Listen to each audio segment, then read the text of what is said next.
But 23andMe taught us all what happens when consumer health data is being stored and how policies change. All of a sudden your health data is being brokered off in bankruptcy court and you have no say. I don't want to be held accountable for saying I read this person's data from a chart that came in 15 years ago from across the country.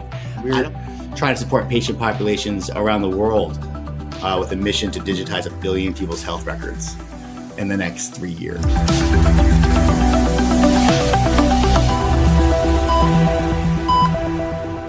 I'm Dr. Harvey Castro, excited that I have Dr. Isha and I have a special guest today. Savva, do you mind introducing yourself, your company, what you're doing, and let's just jump right in. My name is Stephen Rouse. I'm the co-founder and head of growth here at Savva AI. We're a consumer health platform aimed at improving people's lives and letting them make more informed decisions of their health. I think kind of where we're headed is that patients will start owning their own data. Been talking about that for a long time, but didn't really have the mechanisms to do it. And now there's companies out there that are offering that, and then we'll be much more mobile and transportable and things like that. And it's some things that your company's helping, these other companies with that whole data interoperable. I consider myself the one who kind of bridges the gap between the tech and the human. And I think we all do. But one of my missions is to just create or help recreate and build trust in medicine and transparency in medicine and some of the new technologies. Well, my favorite phrase is, what is your why? Why did you end up doing this? Like, what's the story behind this? Because I know there's got to be a story. Yeah, my co-founder and I was the head of sales and the first hire at a startup called Protocol First. And Amit, my co-founder here at Savva, was the CTO and the co-founder of Protocol First. And we launched the first Fire app. If you guys want to start with some acronyms at 6 o'clock in the morning, we were the first Fire app ever listed on the Epic App Orchard. And from our point of view, the first app to ever use Fire to extract patient health information outside of hospital firewalls. And that happened at Ohio State in 2018. And so that company was swallowed up by Flatiron Health via Roche years later. And so we have a kind of this, this history and this specialized way of dealing with health data. And so we knew whatever we were going to be doing next was going to be something in the health data space. And then really it's the perfect storm between after the acquisition, the 21st Century ONC Cures Act was passed, or at least the 2022 guidance. And we looked at it and said, wow, consumers can take over their health information, right? What an awesome thing when it comes to access. I want everyone to see my data, have my data. If I'm in a car accident and I'm in some city that doesn't have my EHR, which is beholden to a specific, I have 4 or 5 different portals, right? And they don't necessarily talk to each other unless one's being super proactive. And even then, sometimes they don't want to share certain images with another hospital and I have to redo my MRI. That's another story some other time. But 23andMe taught us all what happens when consumer health data is being stored and how policies change, whether it's through an acquisition or just through bankruptcy court. And with 23andMe's example, right? All of a sudden your health data is being brokered off in bankruptcy court and you have no say. And our architecture for Savva is everything is on device. There's no cloud storage of any shape or form. Whether you got wearables information coming from my Whoop or data coming from an EHR, or we have an on-device OCR that you can take pictures of a lab report coming out of the DRC and you can translate it into 50 languages. None of that data ever reaches the cloud. And a lot of that can happen on airplane mode without service. Right. And so we built it because we saw what happens when you stored health data, and all of a sudden we get acquired, or all of a sudden we're in bankruptcy court, and now we're changed our entire business model, and we're selling people's data. We didn't want to be in the position to ever do that. So say your typical consumer, typical patient, if they have this, like what are the next steps? Can you kind of walk us through what happens and where the information comes from? People can connect, I think it's up to 65 different wearables in the app, right? Whether you're on a Garmin or a Fitbit or a Whoop or whatever it is, you connect that first. And it finds it. It's like, hey, we found this data. Do you want to connect it? Okay. Then you connect your medical records, right? I have medical records at the University of Utah when I lived out there. I'm a UCSF guy. Have some printouts from a spill in Tanzania, a malaria scare in Laos. You put data together on the phone. Then we now enable people to not only get an analysis and put all those biomarkers and all that data in one kind of longitudinal health record. We have 18, I think, different AIs that folks can use at once. You can have Claude and GPT and Grok if you're going the cloud-based route. If you're on the on-device route, you can have Gemma or Llama or Falcon or Ministral or one of those. Or you can have all of them. You can have one and then the other to have a second, third, fourth opinion between the AIs, which I think is really cool. I'm a big traveler, spent most of my life outside the US, it seems like, and been hospitalized in Laos and Tanzania and all over the place. And, this kind of thing kind of opens up, oh, wow, you could digitize someone's health record in the Democratic Republic of the Congo and have these people have access to leading AI models to better understand their health. We had press in Ghana yesterday come out, and I was like, woohoo! We're trying to support patient populations around the world with a mission to digitize 1 billion people's health records in the next 3 years, right? In that same time frame, people that have electronic health records, maybe in Western Europe and the US and Japan, maybe I can support 100 million patients in that same time frame.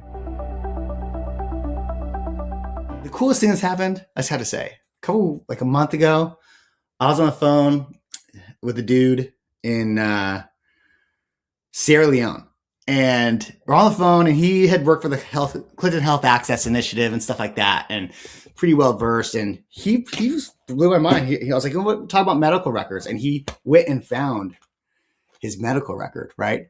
It's a journal with lab reports of the last 15 years stapled in there and things taped in there. And he was like, look, this is when I go in the doctor, it's like, okay, well, this is where we are, and this is where we were 2 years ago. He was able to, in 20 minutes, through taking some pictures of this stuff and kind of get the same level of EHR, if you will, of a patient level of an EHR without, anyone having to spend, what do you think UCSF, gave Epic for that build? $1.3 billion, something like that, giving someone in, Sierra Leone the same level of access as someone who's at a top AMC in the world. I think is like, wow, what a not for $4 a year, this guy can have my chart on his phone, essentially. Yeah, and having access to that information, I think about all of the time and frustration that it would save if a patient could pull in their records from, previous physicians that maybe have transferred their care to somebody else, or they just need a summary of, or like a central place where everything's located. And what it means for the clinician in the exam room, it's hard to say, but I love the idea of empowering the patient. And I think we as physicians need to just be aware that these things are out there. And I don't know that a lot of physicians are aware that this is something that's happening now.